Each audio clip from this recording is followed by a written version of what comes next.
Hello everyone, welcome in GDC. मैं आपकी paediatric की टीचर और हम पढ़ेंगे child health nursing. Child health nursing में हमने पार्ट 1 में डिस्कस किया था। जस्ट गाइडलाइंस क्या है, guidelines and vital sign. First हमने गाइडलाइंस और वाइटल साइन डिस्कस किया था। सेकंड हमने हेड आईज ईयर के बारे में पढ़ा था। आज हम देखेंगे उससे आगे का, जैसा कि इसका part 2 physical examination. Part 2 physical examination में फर्स्ट हमने गाइडलाइंस वाइटल साइंस देखे थे। सेकंड में हमने हेड ईयर्स आईज ये देखा था। और अभी हम देखने वाले हैं nose. Physical examination of the nose. Nose should be broad and flat. Nose कैसी होनी चाहिए? ब्रॉड होनी चाहिए और फ्लैट होनी चाहिए। Nose should present at the centre of the face. Nose हमेशा सेंटर ऑफ द फेस में प्रेजेंट होनी चाहिए, है ना। नोज हमेशा सेंटर ऑफ द फेस में प्रेजेंट होनी चाहिए। Assess for the nasal flaring. Nasal flaring क्यों चेक करते हैं हम? डिस्ट्रेस के लिए। अगर नेजल फ्लैरिंग प्रेजेंट है तो उसे बेबी को क्या है? रेस्पिरेटरी डिस्ट्रेस है। तो इसके प्रिवेंशन के लिए हमें क्या करना है? Assess for the nasal flaring. Next है assess for the deviated nasal septum. आपको देखना है कोई भी नेजल डेविएशन तो नहीं है नेजल सेप्टम में। नेजल सेप्टम में कोई भी डेविएशन नहीं होना चाहिए। तो नोज में हमने क्या क्या देखा? हमने देखा नोज हमेशा कैसा होना चाहिए? ब्रॉड एंड फ्लैट होनी चाहिए।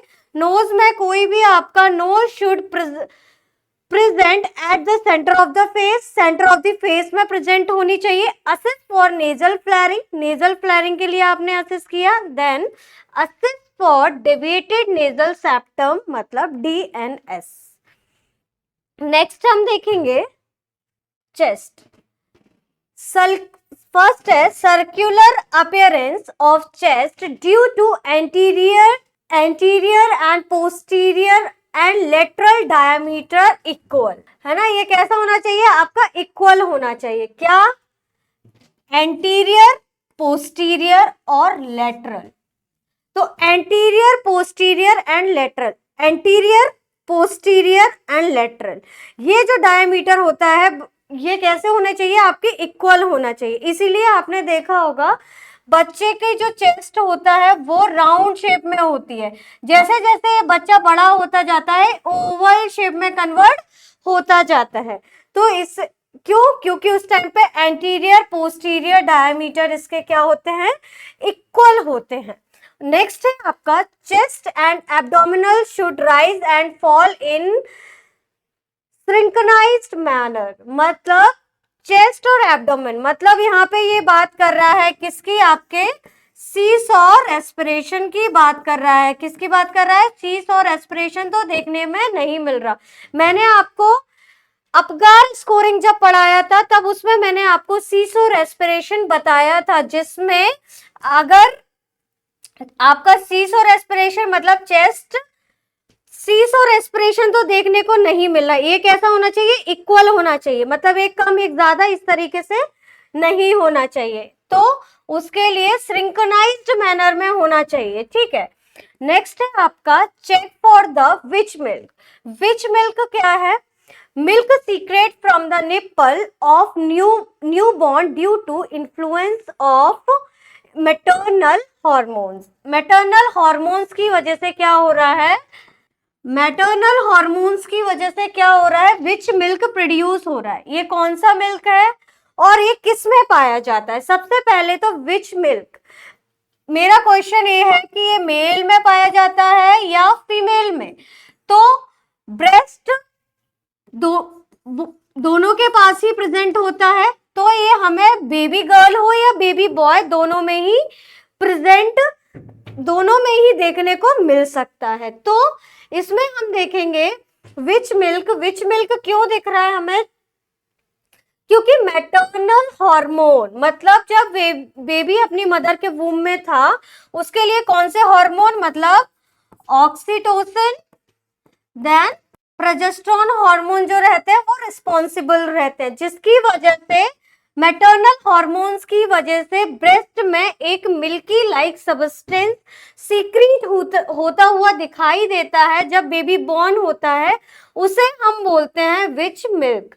ये मेल चाइल्ड हो आपकी, फीमेल चाइल्ड हो, ये दोनों में प्रेजेंट हो सकता है, तो ये दोनों में ही वेरी करता है। नेक्स्ट है assess for the chest circumference 31 to 33 centimetre. Most important, आपका चेस्ट सर्कमफेरेंस कैसा होना चाहिए, 31 to 33 सेंटीमीटर होना चाहिए। Chest and head circumference become equal, chest and head circumference कब इक्वल हो जाते हैं, 1 ईयर ऑफ एज में कितना हो जाता है, दैट इज 45 सेंटीमीटर। अगर ये आपके बहुत सारे जैसे स्टेट लेवल के जो आपके एग्जाम्स होते हैं उसमें ये क्वेश्चन भी देखा गया है कि हेड सर्कमफेरेंस और चेस्ट सर्कमफेरेंस कब इक्वल हो जाता है, तो ये कब इक्वल हो जाता है, 1 ईयर ऑफ द एज में हो जाता है, और इसका डायमीटर कितना हो जाता है, दैट इज 45 सेंटीमीटर। ये था आपका चेस्ट असेसमेंट में। आपने क्या क्या देखा, आपने देखा कि एंटीरियर, पोस्टीरियर एंड लेटरल जो डायमीटर है आपके इक्वल है।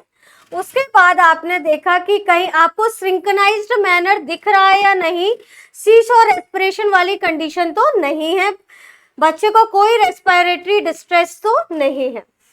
Chest from the check for the witch milk, check for the witch milk means कोई भी मैटरनल हार्मोन ऑक्सीटोसिन और प्रोलैक्टिन प्रोजेस्टेरोन हार्मोन की वजह से आपको विच मिल्क प्रोड्यूस तो नहीं दिखाई दे रहा। उसके बाद assess for the chest circumference, आपको चेस्ट सर्कमफेरेंस को असेस करना है जो नॉर्मल कितना होता है हमारा 31 to 33 सेंटीमीटर। उसके बाद नेक्स्ट हमने देखा chest and heart circumference become equal 1 year of age, that is 45 centimetre. तो ये कब इक्वल हो जाता है, 45 सेंटीमीटर। ये सारे पॉइंट्स आपके बहुत इंपॉर्टेंट हैं, जहां पे आपको इसके डायमीटर के बारे में पूछ सकता है, जहां आपको सिंक्रोनाइज्ड मैनर पूछ सकता है, उसके बाद which milk, that is also very important.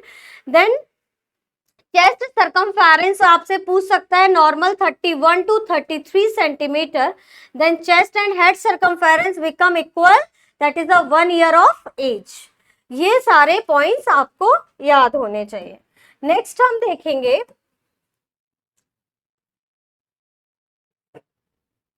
Skin के बारे में। स्किन क्या है, skin should be pink in colour. ये नॉर्मल कलर होता है, नॉर्मल कलर होता है। बेबी जब बॉर्न होता है तो बेबी की जो स्किन का कलर होता है that is pink in colour होता है। बर्निक्स कैसियोसा, अब बर्निक्स कैसियोसा क्या है देखते हैं।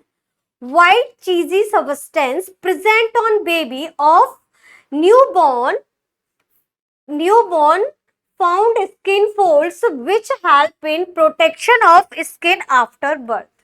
ये जो व्हाइट चीजी लाइक सब्सटेंस होता है जो बेबी के स्किन फोल्ड्स पे प्रेजेंट रहता है, जो क्या करता है, हमें बेबी की स्किन को प्रोटेक्ट करता है। देखेंगे यहाँ आपको दिख रहा होगा एक बेबी जिसके ऊपर ये आपको कवरिंग दिख रही होगी, व्हाइट चीजी लाइक सब्सटेंस आपको ये सारा दिखने में आ रहा होगा। आप ऐसा नहीं है बच्चा, आपने बच्चे को जब होल्ड किया, बेबी जैसे ही आउट हुआ उसके बाद ये व्हाइट चीजी लाइक सब्सटेंस आपको बेबी की स्किन पर दिखाई देगा, लेकिन आपको इसे रब करके अच्छे से स्टेराइल टॉवल लेके इसे पूरा क्लीन कर दिया, नहीं, ऐसा आपको नहीं करना है। क्यों नहीं करना है, क्योंकि ये बेबी की स्किन को क्या कर रहा है, प्रोटेक्ट करके रख रहा है। ये धीरे जैसे ये थोड़े टाइम के बाद अपने मतलब ये वर्निक्स कैसियोसा कब तक स्किन में ऑब्जॉर्व होता है, दैट इज 24 आवर्स में ये ऑब्जॉर्व हो जाता है और फुल्ली डिसअपियर हो जाता है 4 to 6 डेज में। तो इसको क्लीन करने की कोई जरूरत नहीं है, क्योंकि बेबी की स्किन के लिए क्या है, बहुत इंपॉर्टेंट है।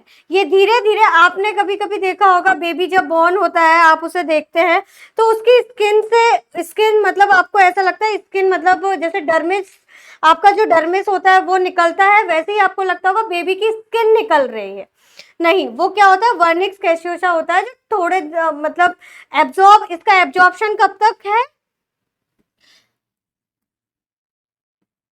एब्जॉर्ब कब तक हो रही है, ये 24 आवर्स तक, और रहता 4 to 6 डेज में ये बिल्कुल फुल्ली एब्जॉर्ब हो जाती है और ये शेडिंग निकल जाती है। तो इसको आपको हटा के बच्चे को साफ करने की जरूरत नहीं है, ये अपने आप शेड ऑफ हो जाएगी।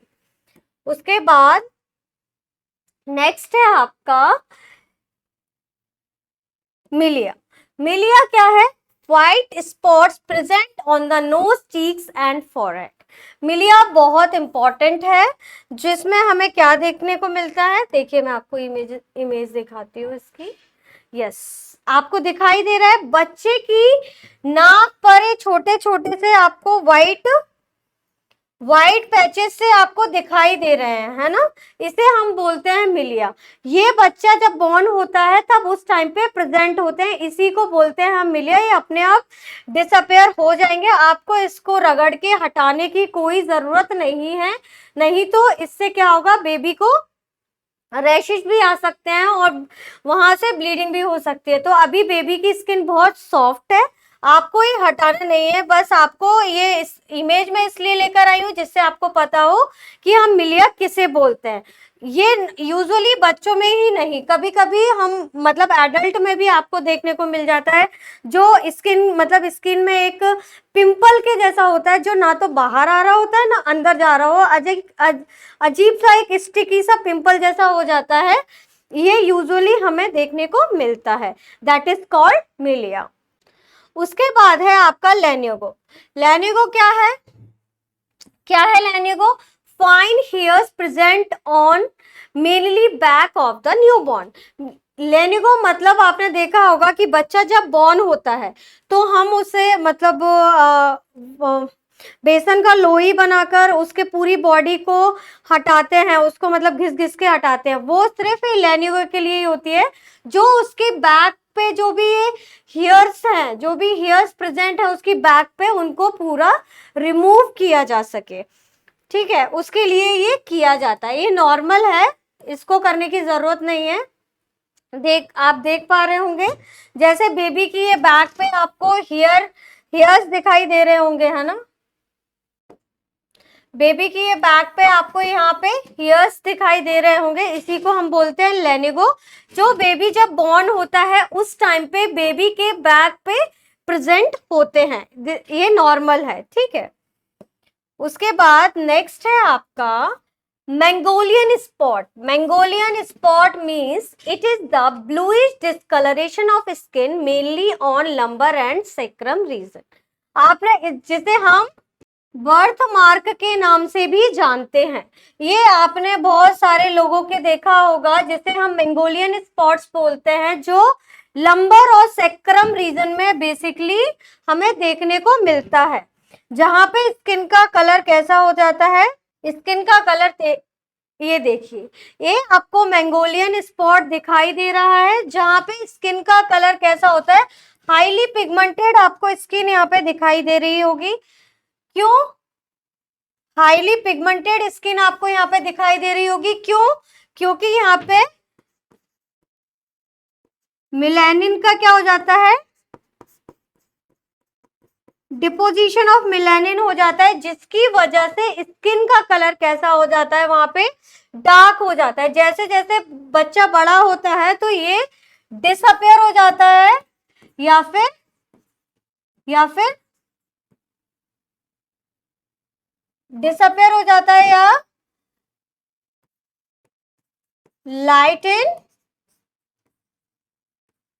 लाइट इन कलर हमें देखने को मिलता है, लाइट इन कलर हो जाता है या फिर डिसअपेयर हो जाता है। क्यों दिखाई देता है, जस्ट मेलानिन का डिपोजिशन देखने को मिलता है, जो कि जैसे बच्चा धीरे धीरे बड़ा होता है और ये धीरे धीरे डिसअपियर होने लगता है या फिर इनका कलर कैसा होने लगता है, लाइट होने लगता है, जिसे हम क्या बोलते हैं, मंगोलियन स्पॉट। आपको मैं इमेज के साथ ये इसलिए बता रही हूँ क्योंकि इमेजनरी क्वेश्चंस भी आते हैं जिसमें आपको पता होना चाहिए मंगोलियन स्पॉट क्या है, लेन्यूगो क्या है। नेक्स्ट है हमारा नेवस फिलामेनस, मतलब reddish discolouration of the area in the newborn skin mainly seen on face, known as port wine skin. कैसा हो जाता है पॉटविन स्किन, इसका इसे ऑल्सो नोन एज, है ना, ये आपको देखने को मिलता है किसमें, नेवस फ्लेमिनस में आपको ये देखने को मिलता है, रेडिश डिस्कलरेशन हो जाता है। यहाँ पे क्या होता है, वहां पे मिलेनिन का, मंगोलियन स्पॉट में मिलेनिन का डिपोजिशन हो रहा था, और यहाँ पे क्या हो रहा है, यहाँ पे आपको देख पा रहे होंगे बेबी के फेस पे ये रेडिश इन कलर का आपको ये दिख रहा होगा। क्यों, यहाँ पे क्या हुआ है, यहाँ पे कैपिलरी क्या होती है, डायलेट हो जाती है। अगर आपने इसे ज्यादा रब किया तो यहाँ से क्या होगा, ब्लीडिंग होना स्टार्ट हो जाएगी। तो इसे हमें रब नहीं करना है। ये धीरे धीरे बच्चा जब बड़ा होता है तो ये लाइट होता है या फिर इसका साइज कैसा होता है, स्मॉल होता जाता है, क्योंकि अभी इसकी कैपिलरीज क्या हो गई है, डायलेट हो गई हैं। इसकी वजह से ये सारा इसका इतना पूरा रेड इन कलर का आपको दिखाई दे रहा है।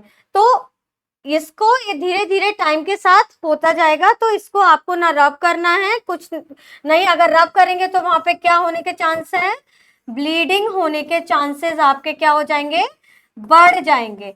तो आपको उसके प्रिवेंशन के लिए उसको बस आपको पता होना चाहिए कि इसको क्या बोलते हैं और इसमें क्या होता है। ठीक है, तो आज हमने क्या क्या देखा, एक क्विक रिवीजन लेंगे हम।